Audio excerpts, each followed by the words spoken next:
Today is the day I'm going to show you how to make my famous cottage cheese chips. They're amazing. Now there's lots of recipes out there on YouTube, on the internet. You can use any one you want. This is my recipe. So I take cottage cheese. Now what happens is we usually buy cottage cheese with the intention that we're going to eat cottage cheese, and then we don't end up eating it, and it ends up sitting in our fridge till it's past its date or by its date. This is July 3rd. Now I opened it the other day and I did eat just a little bit. You definitely want to make sure it's still good for you use it, because today is the 5th, I think, of July. So I'm going to stir it up. I'm going to give it a little taste. I know it's still good, but I'm just going to make sure. Yeah. Okay. So cottage cheese is good even if it's past its date. That's the best way to use it. Stop that aging. You're going to need a blender of some sort. I'm using a Blendtec because that's what I have. I ain't a snob. I got this years ago. Alright, so you're going to put all the cottage cheese in the Blendtec. Super simple. Super easy. Let's do this. Let's do this. Time to get serious. Okay. I'm just going to literally see if I can just plunk the whole thing. Perfect. And I use a spatula to get the rest out because I'm not going to eat any more of this right now. And I literally bought another container the other day because I knew I was going to make this into chips. Oh my gosh, it is so good. I don't even know how to explain it. I shouldn't have to. It's delicious. It's amazing. You're going to want to stock up. All right. And then you just blend it. I mean, come on now. Whatever setting you want, you just want it to be liquefied. So we're just going to blend it. It's going to get loud.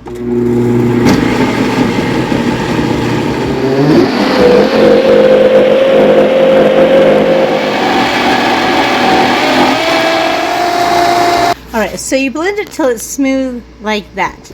So it just looks like, kind of like sour cream, I guess, is a good way, or melted ice cream, or whipped cream, or... Alright, so once it's like that, we're ready to make chips. Alright, so you're going to need parchment paper. These I'd already tore off.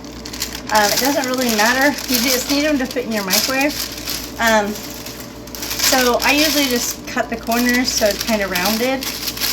I don't know, maybe your microwave's square, but mine's rounded. My turntable's round, so I'm just gonna cut the corners off to make it so it's more like an oval.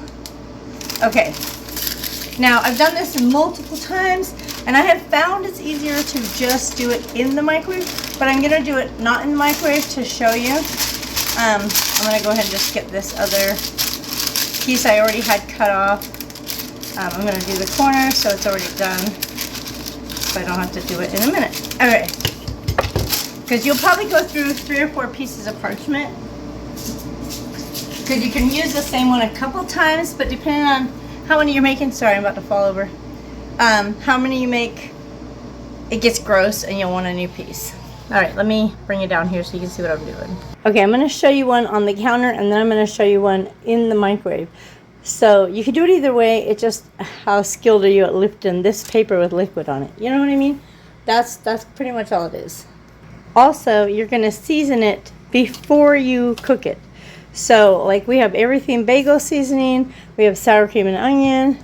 We have this ranch. We have the packets from inside the macaroni and cheese kits. So we have cheesy bacon and flamin' hot. I really like both of those. I'm trying to figure out what is this one. Oh, this one must be flamin' hot.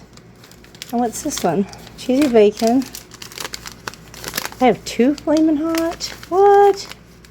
I guess I got 2 flamin' hot. Okay. So, I must really like that. Alright, so what we're going to do is you're going to pour some. That's so vague. I'm going to keep that spatula there.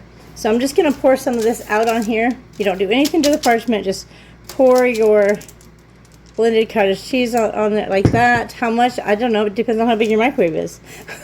And how big your parchment is.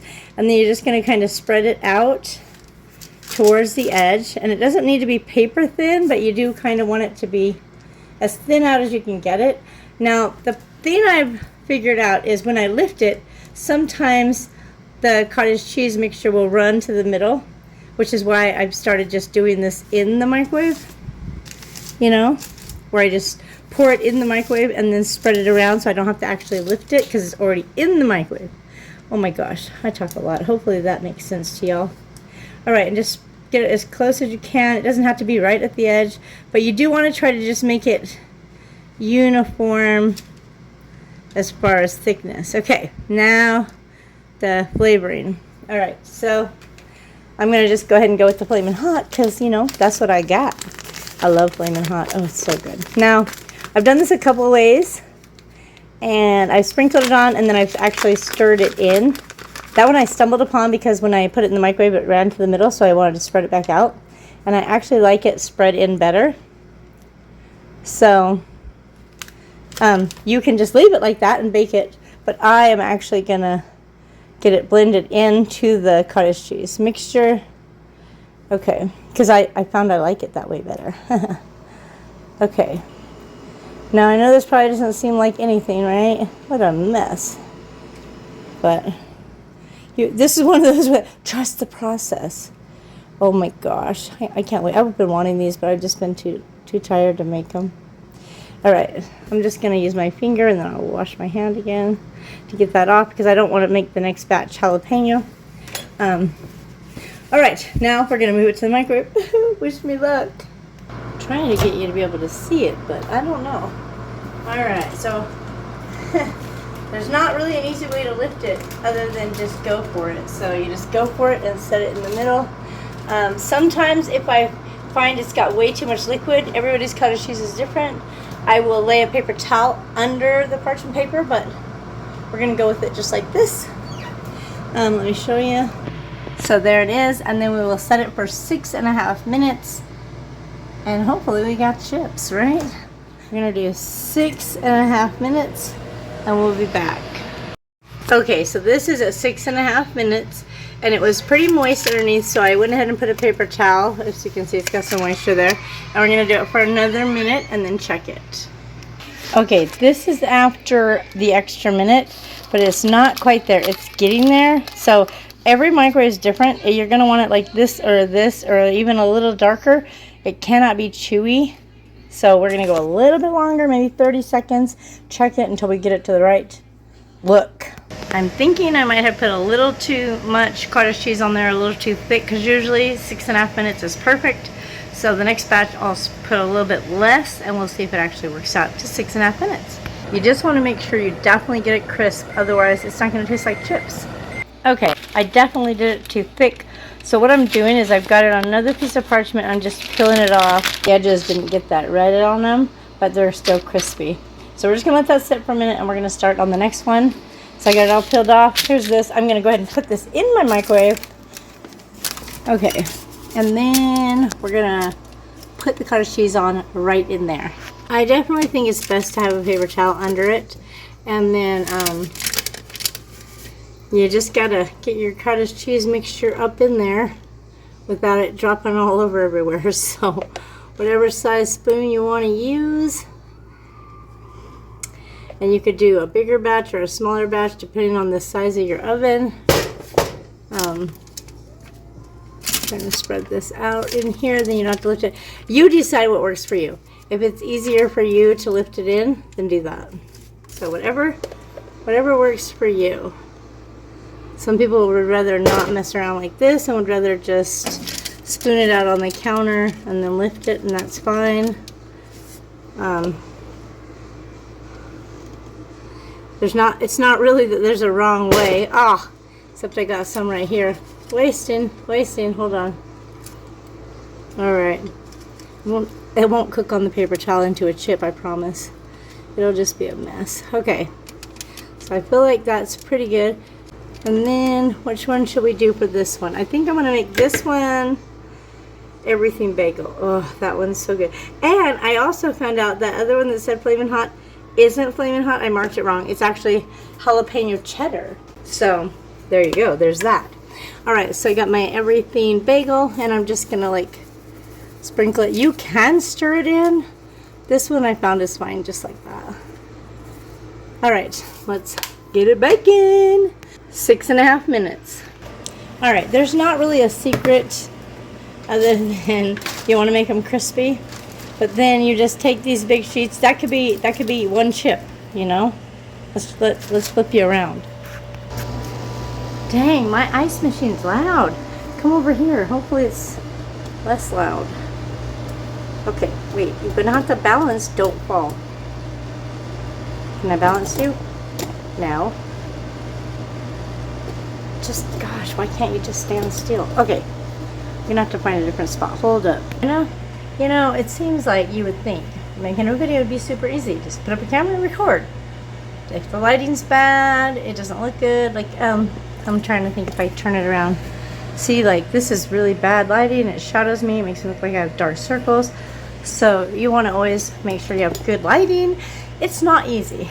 And then I don't have my teeth, so oh my gosh, I should go get those. No, I'm just gonna do it. It's fine. These chips, you don't even need teeth. Okay, so here is one ginormous chip. Okay, y'all, this is not an exaggeration. Look at that. Now you could just, I'm not gonna do it because other people want some, so I'm not gonna take a bite of this. Okay, so what I do is I break it up into chip-sized pieces. I'll show you. I'm gonna try to show you. Sometimes it makes a mess. And like if any of them feel like they're not super crispy, I will just re-microwave that piece. But they should just snap and be little chips in the bowl. Look at that. Beautiful. And these are flaming hot. And they're so thin, it's like a potato chip. So good. Oh my gosh. And you can break them however size you want. And then, of course, if there's crumbs, you just stick the crumbs in the bag, and then the next one will come out. And I just put them all in this dish, and then when I get the next ones, I kind of stand them up on their edge like that and put the next ones in. But there you go. Delicious. And these dark ones, they taste the same as the light ones. There's no difference. They're just amazing. Y'all, I thought I was recording. Apparently, I was just taking a picture. I was trying to show you. But now I got a mouthful of food. Well, a mouthful of chip. Okay, what I was trying to show you. Sorry, while I eat. Okay. There's no difference. They both taste the same, or very similar. The difference to me is, this is like a regular potato chip, well, flaming hot. And this is like the potato chips have dark spots, so it's a little bit, it has a little more flavor. Oh my god. Next time.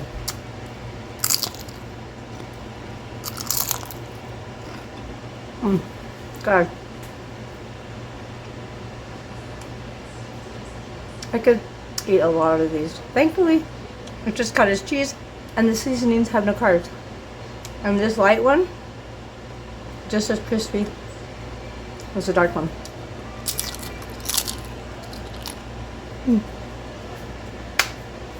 I hope you guys make these. Oh, I spread it thinner. It didn't need 6.5 minutes. Well, woo, baby, those look amazing. Okay.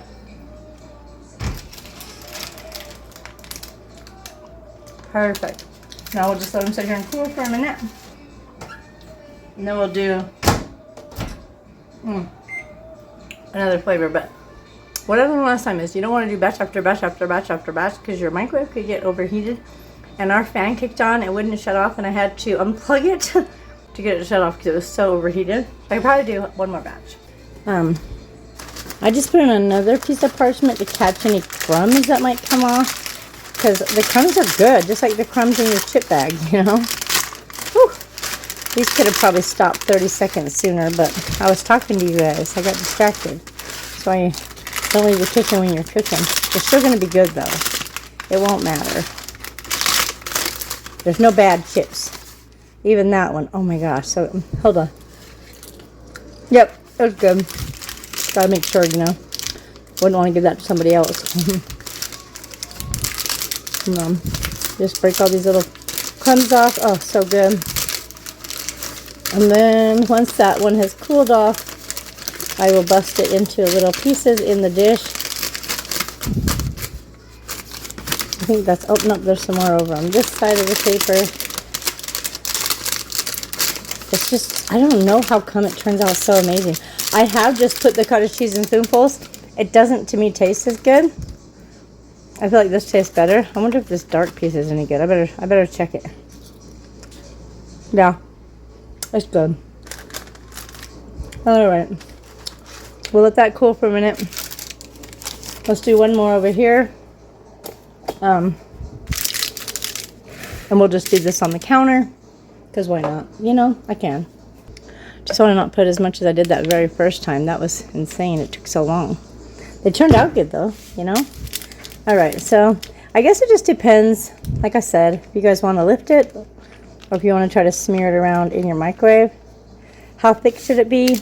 I would say, I don't know, I wish I could see, like measure, like no more than an eighth, if that. Just a little bit thicker than a smear. How's that for a measurement? I don't even know.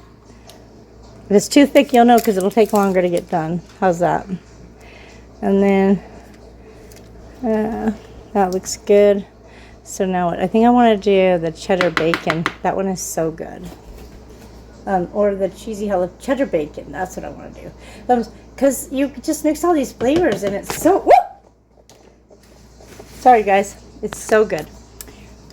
Okay, so this one is cheesy bacon. And where you get these little bags is from the Cheetos mac and cheese. So they're usually like $1 a box. And then you could save the seasoning to make your chips, and then you could use the macaroni either for macaroni salad or macaroni art, or you could donate it to somebody who eats a lot of macaroni.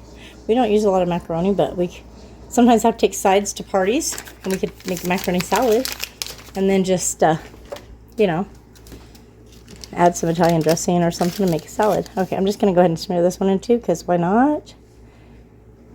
Try to get it all the way to the edges.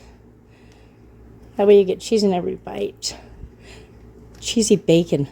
Last time I made this, I didn't know it was cheesy bacon. I thought it was cheesy jalapeno. And I was like, it kind of tastes like bacon. It's so good. If you like bacon, you know? All right, we're going to go ahead and just wipe that off so it gets in there. All right, now let's get it in the microwave. All right, let's get these other ones broken in here. I'll just kind of do it over the bowl. They don't have to be in perfect shapes, they're just for munching.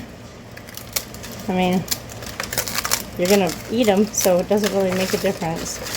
And then stand those up. Oh my gosh, this looks so good. And then I'll just add these crumbs in there and wait for the next one. But anyways, guys, that's how you make the cottage cheese chips. I hope that you've enjoyed this video. I need to enjoy another chip.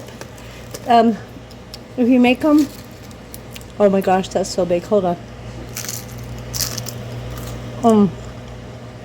Let me know what you think. Because if you don't like them, I'll come get them. Oh my gosh. Okay. I gotta stop. Alright guys, now that my mouth is empty and I can talk like a normal person, this is 2 batches worth. There's one more in the microwave, and we still have this much cottage cheese still to make. So a big container like that makes a ton. If you have a smaller container, whatever container you want to do, you can do. If you like these, I'm going to finish this probably today at some point, and then we'll eat on these for the next few days, and they don't go bad just sitting out on your counter. Oh my gosh, so amazing. Alright guys, thanks so much for watching. Be sure to give this video a thumbs up. Share it with all of your friends who are trying to eat low carb and like chips. Whether you like cottage cheese or not. These do not taste like cottage cheese. They taste like chips. And yeah, I will see you guys in my next video. Take care.